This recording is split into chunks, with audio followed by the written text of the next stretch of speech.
교회가 추후 325년 니케아 회의를 통해서 이 사순절을 제정할 때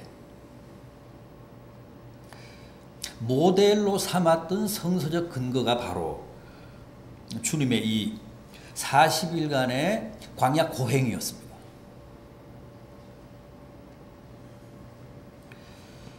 주님이 40일 동안 광야에서 주야로 금식하신 사건이 바로 사순절의 기원입니다. 사순절의 원형입니다. 적어도 교회는 그렇게 이해를 했습니다. 자, 그렇다면 원조 사순절인 주님의 그 40일간의 광야 고행이 어떻게 이루어지고 또 그 과정은 어떠했는지 한번 살펴보면서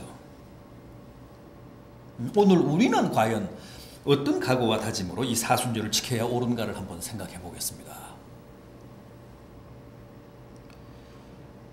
우선 주님은 성령께 이끌려서 광야로 나가셨다고 합니다. 오늘 본문 4장 1절을 보십시오. 이 마태복음 4장 1절을 보십시오. 그때에 예수께서 성령에게 이끌려 마귀에게 시험을 받으러 광야로 가사 그랬습니다. 이 대목을 마가복음에서 보면 마가복음 1장 12절 이하에서 보면 이렇습니다. 성령이 곧 예수를 광야로 몰아내신지라 광야에서 40일을 계시며 사탄에게 시험을 받으셨다 그랬습니다. 성령이 주님을 광야로 몰아내셨다고 표현했습니다. 성령이 주님의 광야행을 강제하셨다는 뜻입니다.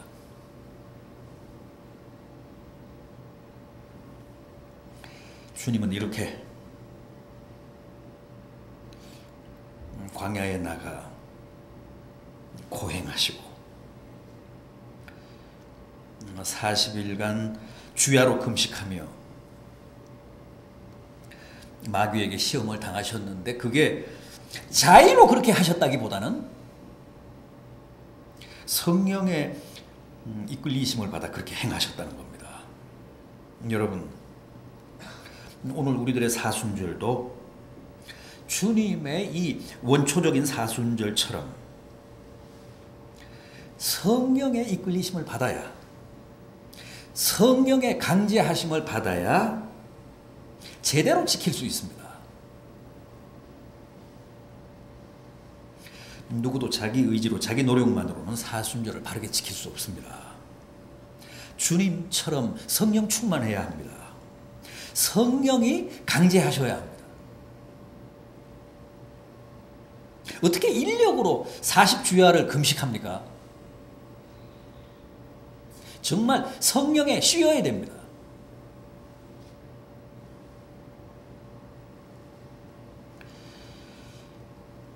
올해도 성령 충만한 사람만이 이 사순절을 가장 은혜로운 절기로 지키게 될 줄 믿습니다. 다음 주님은 40일을 밤낮으로 금식하며 보내셨다고 합니다.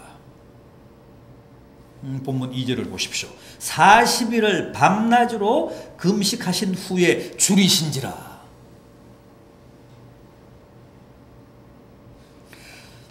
복음서를 보면 주님은 늘 기도하셨습니다. 산으로 들로 광야로 나가셔서 항상 기도하셨죠. 그런데 공생의 시작이라는 큰 일을 앞두시고는 이렇게 40일간 광야에서 고행하시며 금식하시며 기도하셨습니다. 하나님이신 주님이 큰일 앞에서 이렇게 비상한 각오로 금식하시며 40일간 기도하셨다는 사실, 어떻게 생각하십니까?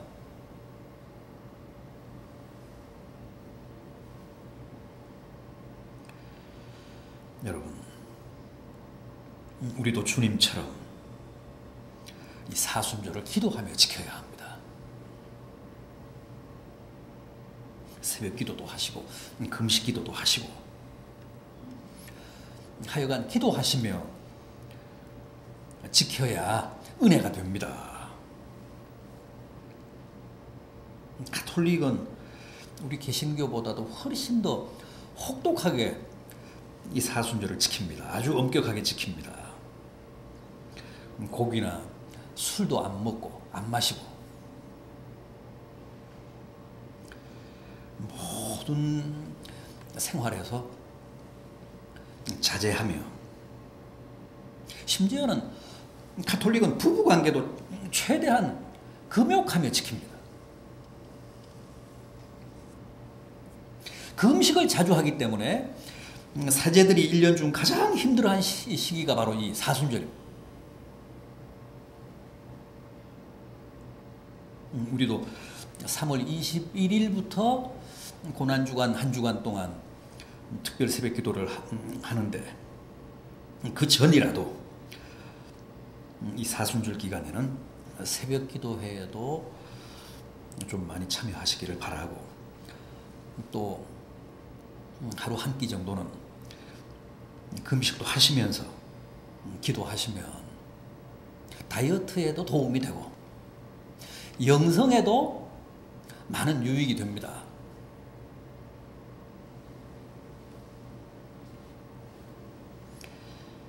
사순절의 원조이신 주님의 고행을 생각하시며 모쪼록 기도와 금식에 최선을 다하는 성도들 되시기를 부탁드려 마지 않습니다. 다음 주님은 마귀의 시험을 말씀으로 물리치시며 이 사순절을 지키셨습니다.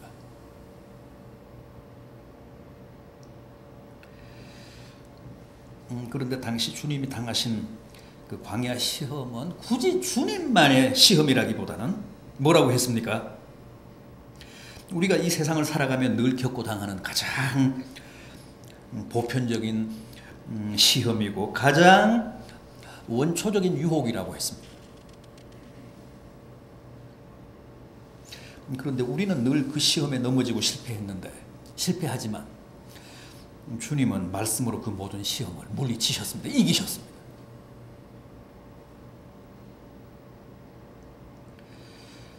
잘 알지만 우리가 다시 한번 주님이 당하셨던 시험 짚어보겠습니다. 첫 번째 시험은 뭐였습니까?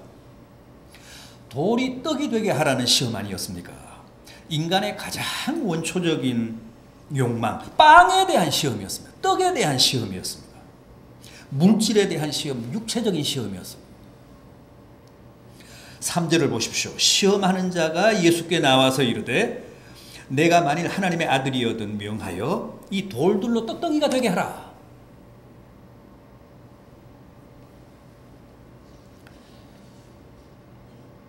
우리에게도 가장 흔한 시험이 바로 이 육체적인 시험입니다.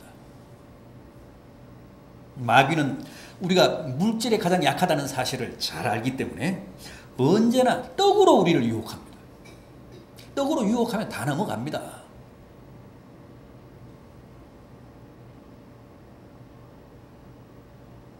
그런데 마귀가 우리에게는 늘 이렇게 성공을 하는데 주님에게서는 실패했습니다. 주님은 그 시험을 이기셨습니다. 40일을 굶으시고도 이기셨습니다. 사람이 떡으로만 살 것이 아니요 하나님의 입으로 나오는 모든 말씀으로 살 것이라고 하시면서 마귀의 그 치명적인 유혹을 물리치셨습니다.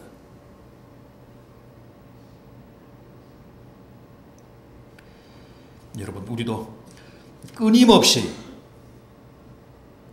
우리의 육체적인 본능을 자극하며 미혹하는 마귀의 시험을 이겨야 합니다. 주님이 모범을 보이신 것처럼 그렇게 하나님의 말씀으로 단호하게 떡으로 우리를 유혹하는 마귀의 시험을 물리쳐야 합니다.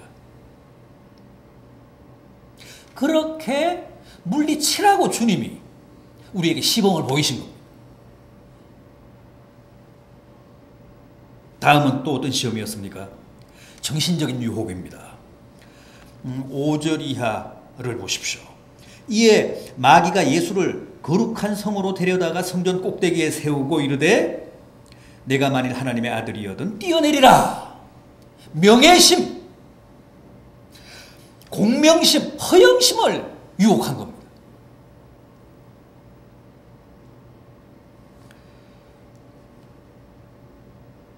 생각해 보십시오. 누가 만약 성전 꼭대기에서 뛰어내렸는데도 멀쩡하다면 그거 얼마나 대단한 일입니까? 당장 세상에 이름이 나고 굉장한 인기를 모을 겁니다. 그런데 주님은 그런 정신적인 유혹마저도 가차없이 물리치셨습니다. 7절을 보십시오. 예수께서 이르시되 기록되었을 때 주 너의 하나님을 시험하지 말라 하였느니라.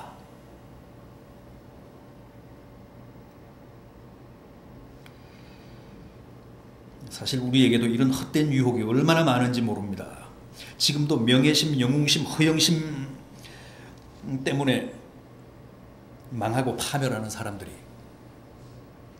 얼마나 많습니까? 우리가 늘 경계하고 물리쳐야 할 무서운 시험 가운데 하나가 바로 이런 정신적인 유혹입니다. 스타가 되고자 하는 욕구, 이름을 날리고자 하는 욕구. 마귀는 교활해서 이런 유혹에 약한 사람들에게는 반드시 명예심, 허영심을 자극하는 시험을 통해 그 사람을 파멸시킵니다.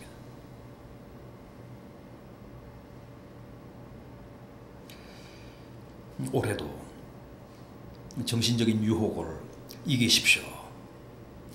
주님처럼 말씀으로 그런 유혹을 물리치십시오.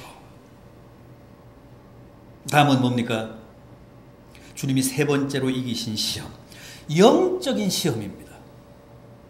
8절 이하 보십시오. 8절 9절을 보십시오. 마귀가 또 그를 데리고 지극히 높은 산으로 가서 천하 만국과 그 영광을 보여 이르되 만일 내게 엎드려 경배하면 이 모든 것을 내게 주리라.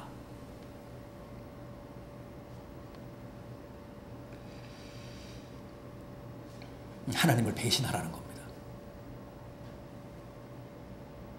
하나님이 아니라 마귀인 자기에게 절하면, 자기를 섬기면 큰 영화를 주겠다고 합니다.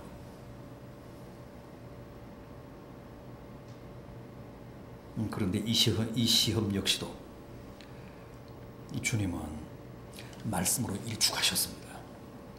10절을 보십시오. 사탄아 물러가라. 기록되었을 때 주 너의 하나님께 경배하고 다만 그를 섬기라 하였느니라. 추상 같습니다. 칼처럼 마귀의 그 영적인 시험을 물리치셨습니다.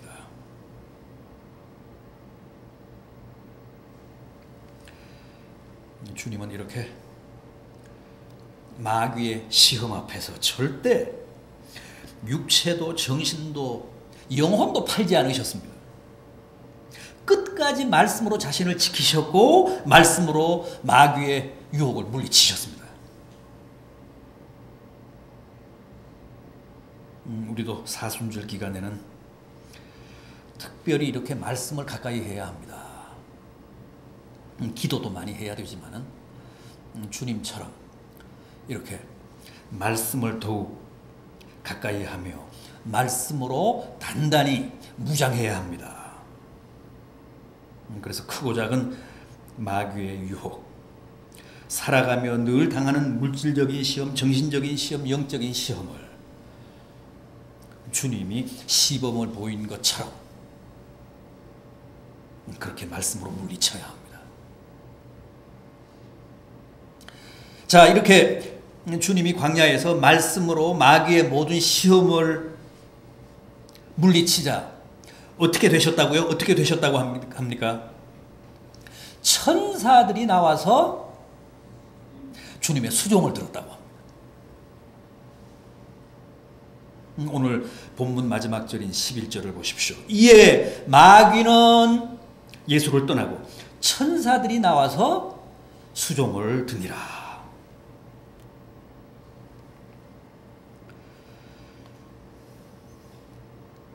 주님만이 아닙니다. 오늘 우리도 말씀으로 마귀의 시험을 물리치면 이기면 천사들이 나와서 우리를 돕습니다. 우리의 수종을 듭니다. 천사들이 우리를 도우면 어떻게 되겠습니까? 얼마나 만사가 형통하겠습니까? 얼마나 우리에게 큰 힘이 되겠습니까? 성령도 우리를 도우시고 천사도 우리의 수종을 들면 우리의 삶이 얼마나 강건하고 아름답겠습니까? 이번 사순절은 절호의 기회입니다. 천사의 도움을 받을 수 있는 절호의 기회입니다. 또 한 번의 기회입니다. 천사가 도우면 우리가 얼마나 행복해질까? 올 사순절을 꼭 승리하셔서 주님처럼 천사의 수종을 받는 복된 성도들 되시기를 진심으로 기원합니다.